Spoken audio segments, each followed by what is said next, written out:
Vi skal i dette eksempel se på, hvordan vi med simuleret håndregning i Mabel kan løse en andenordens differentialligning. Og vi starter lige med at skrive ligningen op, sådan som det står angivet i E-noten.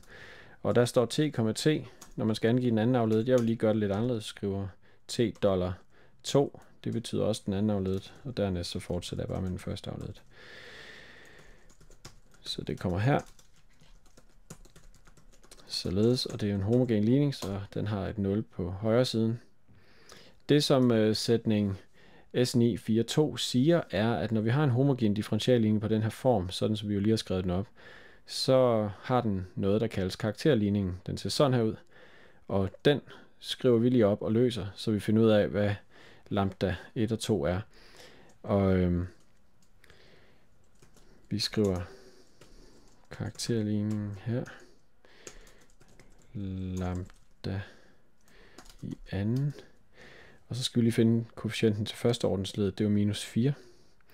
Så vi skriver minus 4 gange lambda plus, og så koefficienten til 0. ordensled, det var 53.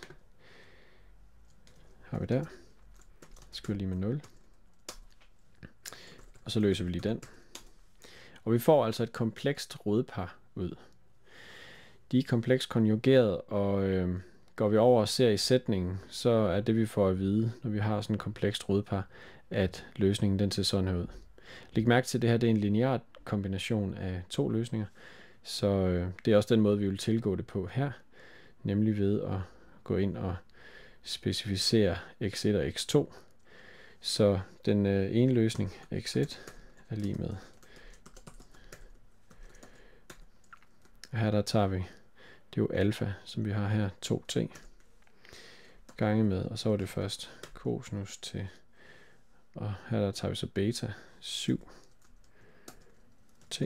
Sådan, det var den ene løsning. Lad os lige prøve at tjekke.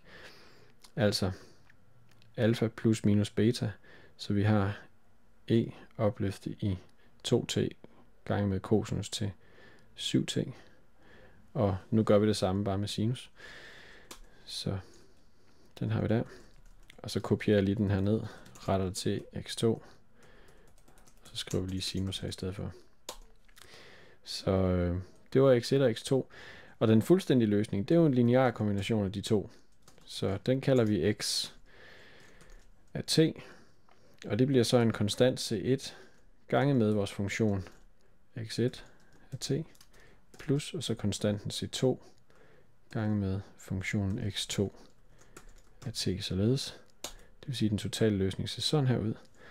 Og hvis vi prøver at se, hvad diff lige heroppe fra er, når nu vi har specificeret, hvad funktionen x og t er, så får vi, at 0 er lige med 0.